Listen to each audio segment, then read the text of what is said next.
Now you may be wondering why I'm doing this deck profile. And you know why? Because I want to. YugiBOOM! What's up guys, Abe here, and today we have a deck I really wanted to showcase a while back, especially around the time when the ban list, it was a couple years ago, it was when Card Demise and like Into the Void and all those cards got hit to 1. It was that particular ban list that, it was a funny story, me and Joe recorded deck profiles. I recorded a Phantasm Spiral deck profile. He did a version of Yangzing. I forgot if it was Metaphors or True King. And I remember that ban list just hit hella cards that we had put into the deck, and we had to scratch those videos. I remember that week we didn't have any videos.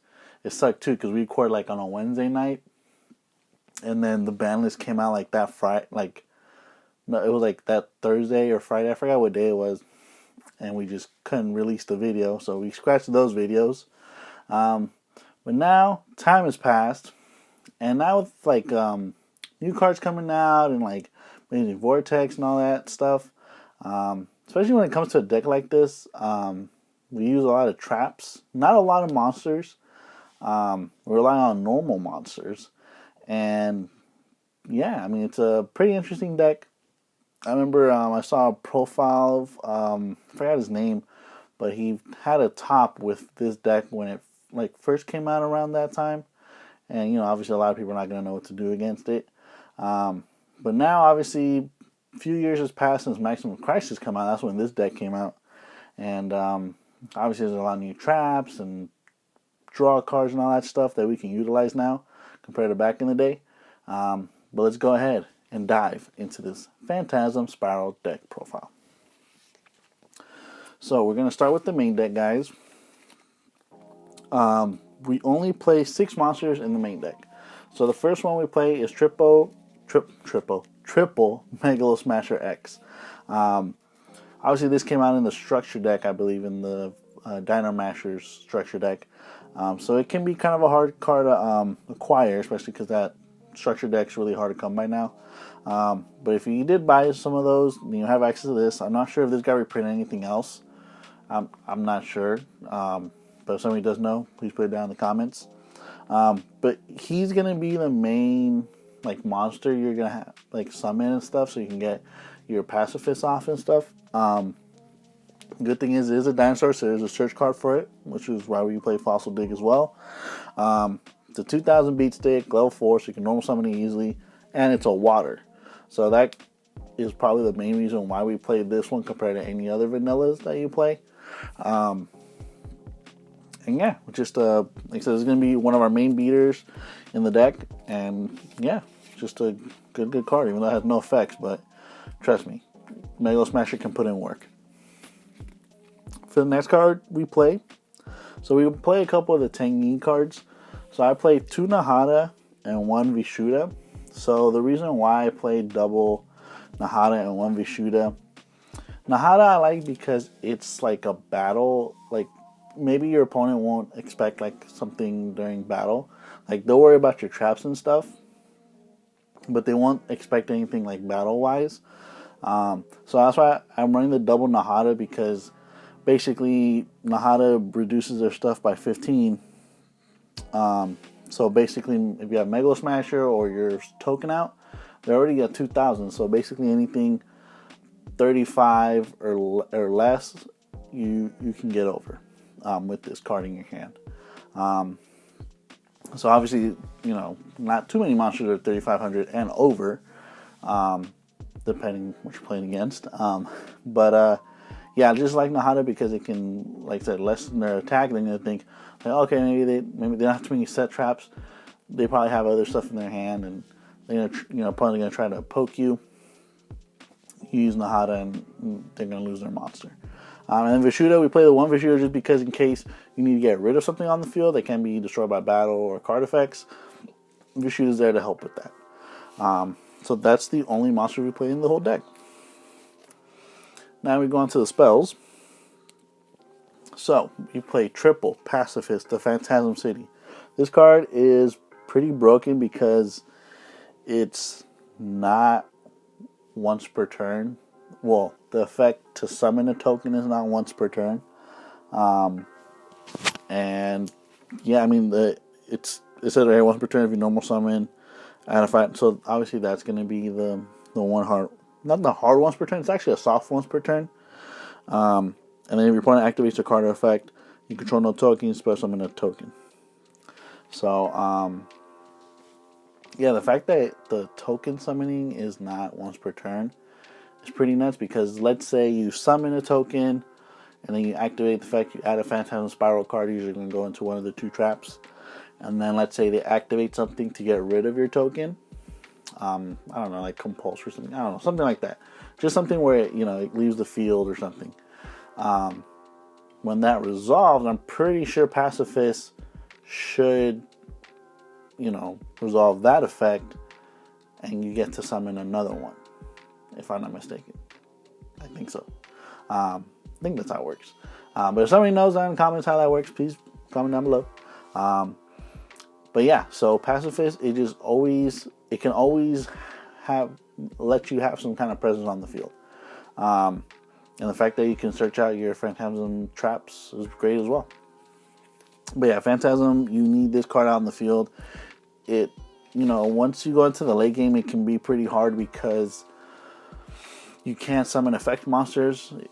No more special summon effect monsters to turn you activate its effects. So you just gotta be careful when you use it. Whenever you use one of the effects, you can't link or anything like that. So you just gotta be careful with that. But once you're late game and you kind of use all your stuff, usually you'll have like a Megalo Smasher on, like a token. And then from there you can hopefully link and stuff, and then Pacifist you won't really need after that. For our draw card, since we're not really relying too much on the extra deck, playing Pot of Extravagance. I know I've probably featured this in the last couple profiles, but in these decks, the extra deck is not needed too much. It's just it's probably with this deck, it's kind of like the Spirit Charmers, where it's you don't need it, but it's there if you need it. And unlike Cosmos, you don't really need the extra deck at all, or even that much. So I kind of put this more in the tier of the Spirit Charmers when it comes to Pot of Extravagance, where it's it's there if you need it. So yeah. But Pot of Extravagance, like I said, in this deck, you want to get into your traps, you want to get into your you want to see your Pacifist as soon as possible. So just banishing whatever 6 or 3, you get to at least draw into it. For your next spell, Triple Fossil Dig. None much said. You need Megalo Smasher, and yeah, just a great card. And the fact that you can search it out is great. Now we're going to the one-ofs. So we're going to start with 2 of the draw cards. We play 1 card of mine, which sucks, because before I don't remember the old deck profile that much because it's been that long, and like I said, we scrapped the video. But I do remember playing Card Demise at 3. Like back in the day, Card Demise was, that broken. And especially in a trap heavy deck, you just set everything and make your opponent go. And then we play Upstart just because, like I said, you just want to dig for the Pacifist for your traps. So we don't care about life points. We're going to summon big beaters usually anyway, because Pacifist and Megalo Smasher are both 2,000. So that alone is already bigger to get over a lot of your opponent's monsters, especially because maybe they summon their baby monsters and maybe they're 15, 13, 18. But you can get over those with Megalo Smasher and your Pacifist token. So yeah, like I said, you just want to dig through your deck as much as possible. The other one we play a Terraforming, because like I say, you want Pacifist. Feather Duster, because we don't want to play against back row. And then Monster Reborn, just because you top deck it, it's great. And especially if you link summon something properly, you can bring it back if you like. Or you can always bring back one of your opponent's monsters too. Now, we go on to the traps. So, excuse me, we're going to play triple Phantasm Spiral Battle. So this one is if all monsters you control are normal monsters, minimum 1, target 1 card your opponent controls destroyed. So this just destroys a card on the field. And then if Umi is on the field, you can use it from your hand. So Pacifist counts as Umi on the field. Or actually, not on the field. This card's name is always treated as Umi. So it's kind of like the Harpy Lady stuff. Or the Harpy Lady sister. Or Harpy Lady 1, 2, and 3. They all count as Harpy Lady. So gotta be careful with that, especially if you use like, I don't know, Legendary Ocean or something in your deck. It counts as Umi, so you gotta be careful with the 3 copies of that. But obviously in this deck, Pacifist, the best one. So yeah, so this card gets rid of a card as long as you control a normal monster, so Megalo Smasher or their token, or even if you have Berserker or the Tangy out, it counts too. And yeah, it's just a great card to get rid of stuff. And usually we don't use this and the other effect to like banish and equip stuff, so don't worry about that too much. For the next card, it's kind of like it's in, you know, the in-art type impermanence. So we play triple Phantasm Spiral Power. So this one is you target an effect monster your opponent controls. Obviously, if you control a normal monster, you make it lose 1,000, and then its effects are negated. And then if Umi's on the field, you can activate this card from your hand. So yeah, this is great just to get over stuff. If you want to really negate something, you can as well. Usually, I like using Spiral Power for the, you know, minusing 1,000, because that way I can get over stuff. But like I said, depending on how the game's going, if it negates something as well, that's, you know, just more bang for your buck, I guess. For the next card we play triple Crackdown. So, like I said, with the old profile, I remember I played triple Crackdown, and I still want to keep triple Crackdown in this version of or in this new version of the deck, I guess you could say, because Crackdown, it helps interrupt your opponent's stuff. It helps you actually link climb a lot easier compared to using your own monsters, because you're not going to swarm the field with too many monsters, especially with Pacifist effect. You can't have like 2 tokens out. So I mean, usually you'll have like maybe a Pacifist token and then the Megalo Smasher, but you can't have more than like, you know, 2 tokens.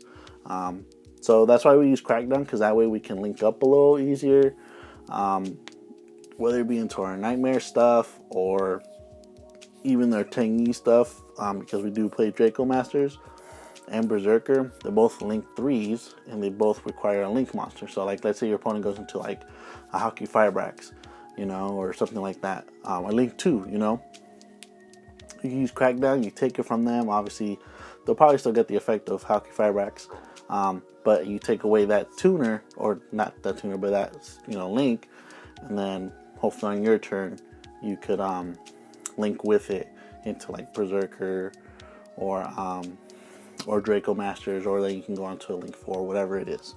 So yeah, so that's why I just like Crackdown. Like I said, it interrupts your opponent's plays, it helps you link climb, and I just love this card in this deck. Now for the next cards, we're going to go into a lot of our 2-ofs. So we play double Sea Stealth Attack. Before in the early version, I did have this card at 3, but you don't want to, like, you know, have it clog up in your hand, so I'd cut it down to 2. This can also, like, you know, protect all your floodgates and stuff, obviously your Pacifist as well. And also, if, like, let's say they do destroy your Pacifist, you could always get it back with this card, because you can return Umi, or you can, you know, activate Umi again from hand or graveyard. So since Pacifist counts as Umi, you could bring it back. You could bring it back from the graveyard, especially if you're like not seeing it so much, like you're drawing and everything, you don't see it. At least you can draw this and then get it back onto the field with its effect. So that's why I cut this down to 2, because, you know, you don't want to see too many of it. Once you get it up once, you know, and you can keep it on the field, it starts doing its work. So that's why I just played it at 2. Yeah, just a great card just to protect your stuff, and also it can be like with your token, with this card out on the field, it makes your token like a catastrophe, destroys anything it battles. So that's great. Even if, like, let's say your opponent's monster is too big to get over attack wise, you can at least catastrophe it, and now we can get over it. For the next 2-of, card I've been trying out, I think that can work well in this deck, is Underdog. So this card obviously came out in Blazing Vortex, and let's read its effect. It says, during your turn, negate the effects of all face-up monsters your opponent controls. During your opponent's turn, negate the effects of all face-up monsters you control.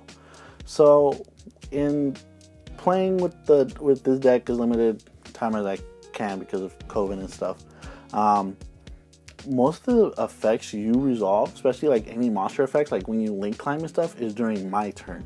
And obviously, if your opponent has a bunch of Omni Negates and whatnot on the field, it can really hinder you, and then you just run out of resources, especially because we're not playing too many monsters in the deck as well.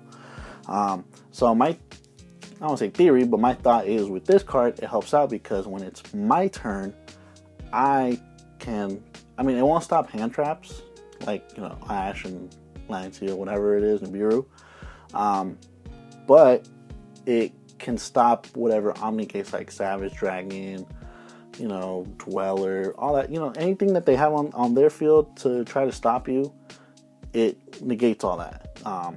So that, like I said, a lot of the effects we use, like monster wise and stuff, usually is going to be from our extra deck if we do go into the extra deck, and they're going to be resolving during our turn. So like I said, we summon Draco Master the Tengi, and we have a Megalo Smasher out on the field with it as well, so we get to pop a monster.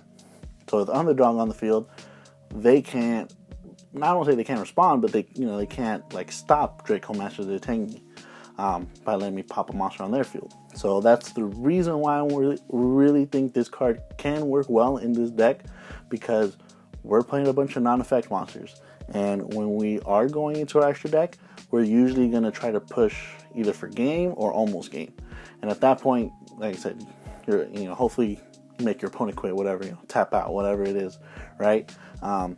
But with this card, I think it helps in this deck because we're gonna try to resolve any monster effects on our turn, not during our opponent's turn.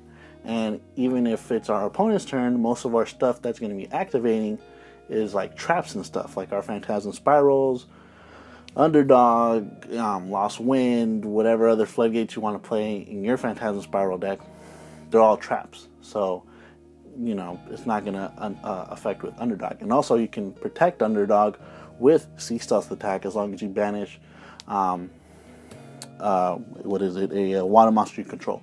So it can be either a token or Megalo Smasher X, and then during the end phase, well, if it's the token, it'll be disappeared forever, but if it's Megalo Smasher X, you can bring it back during the end phase. So there's a way to protect this card as well. Obviously, if you don't want to play this card, or you don't have access to this card, you can always play There Can Be Only One. That's another great card as well that can help in this deck as well. Like I said, for this deck, I wanted to try Underdog, and it's been working out pretty well so far. But if you don't want to play Underdog, you can use There Can Be Only One, and I think either or is great. Now for the next trap, we played Double Lost Wind. This is just more of kind of like that, you can negate two things with it. So that's why I like playing it. Like I said, it targets face-up special summon monster, it cuts its attack, and it affects negates. And then if they do something big from the extra deck, you could always put it back on the field. So that's why I still like playing it. So the next card is played is Fist of the Unrivaled Tengi. So this is kind of like our normal, our solemn, I guess, in a way. When a spell or trap card or monster effect is activated while you control a face-up non-effect monster, negate the activation. It doesn't destroy, but maybe that could be a good thing sometimes, depending on the card. So this could be even if you control like a Link and like a Megalo Smasher or a token. You can still activate this. You don't only have to control a normal monster compared to like the Phantasm Spiral cards. And also the other good effect is if it's set and it gets destroyed, kind of like Waking the Dragon, not banished, but if it gets destroyed, you can special summon a non-effect monster from your extra deck. So usually our two targets are going to be just Berserker of the Tengi. That card is great. It's just an easy Link 3 and it's a 3000 beater. So yeah, so that's why we like playing it. Like I said, it's like if you don't want to play this card, I think you could play Champion Vigilance. I'm not sure if you can use that card. I forgot the effect of that card. I just know it negates something while I control a normal monster. But I'm not sure if the monster has to be a certain type or something. Somebody knows, put it down in the comment section. Let me know.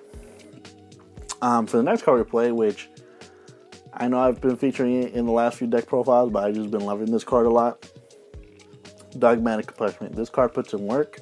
Like I said, we don't rely on the extra deck too much. And you can get 2 for 1 with this card. So that's why I love playing it in this deck. And then for the last card, You know, it's like a broken scratch play or whatever you call it. Waking the Dragon. You're going to have all your set stuff, your underdog, lost win, whatever. Your opponent wants to blind MST, blind Galaxy Cyclone, or whatever. Waking the Dragon, you get a free monster out for free. So that's why I like playing it. And now, guys, we go on to the extra deck. So for the first link we're going to be playing is Draco Messer Tengi. I already mentioned this card throughout the profile. This card's great. It's easy to summon too. It's 2 monsters, including a link monster. So like I said, if you take away one of your opponent's link 2 monsters, you link it with like your Megalo Smasher or your token or whatever other monster, and you can summon this guy out. And it has a good effect if you control any non-effect monsters. You get to destroy that many monsters your opponent controls. If you can destroy effect monsters your opponent controls up to the number of non-effect monsters you control and or in your graveyard. So if you have like a Megalo Smasher on the field, +1 in the grave, that's 2. You have 2 in the grave, that's 2. So this card's great. So that's why we love playing it in this deck. The next card, Double Berserker the Tengi. Easy to go into. It works with the Trap, the Unrivaled, of the Tengi. And yeah, you're just a beater too. So, and also it doesn't have any effects, so that way your opponent doesn't like tries to negate or something. It's like, no, it's just 3000 vanilla beater. He's great. For another card that I've been trying out, Defender of the Labyrinth. This is just because we play normal monsters. And also it can give us a 500 boost. And then it makes your opponent's monsters lose 500. So, and also if it gets destroyed, you get to summon 1 back from the grave. So obviously getting Megalo Smasher back on the field is always great, because it replaces itself. For our regular, Nightmare package, Cerberus, Phoenix, Unicorn, because they're generic, and it's, like I said, it just helps us link climb. For the last 2 links we play Access Code, because, like I said, you link climb and then you can banish and pop stuff. Borload, in case you need to get rid of something important. Obviously, if you don't have access to Access Code, you can play Unchained Abomination instead as like a more budget option. Yeah, so that's it for the links. For our Exceeds, Ultimate Chicken as our Waking the Dragon target. Dweller, because our only level 4s are Megalo Smashers. Unless, we use our opponent's monsters. It can be, you can do that. And then because Megalo Smasher is a dinosaur, we're playing the 1 Logia as a way to have some kind of negate on the field. So that's it for the Exceeds. Now for our fusions. Now we don't fuse in this deck, but this is Waking the Dragon, and for punishment, Dark Dragoon, because you can summon it off Waking the Dragon. Yes, you heard me correctly. So this, like I said, it's like beating a dead horse. You're going to see this in a lot of deck profiles where Waking the Dragon is a card in the deck. And I know I've been featured in the last few profiles, but hey, it is what it is. And for the last card, like I said, for our punishment target, play double end test, because you can pop 2 cards. And yeah, just a great card for the extra deck. Now, that is it for the deck profile, you guys. Thanks for watching. Let us know down in the comments how you like to play your Phantasm Spiral deck profile. I know it's more a niche deck that not a lot of people like to play. Maybe we can get some new support, maybe a couple new spells. I don't know. Hopefully we do. But hopefully you guys follow us on our social media, on the platforms, on Facebook, Instagram, and Twitter. Make sure you check out all our videos on YouTube. And yeah, thanks for watching. Have a good one.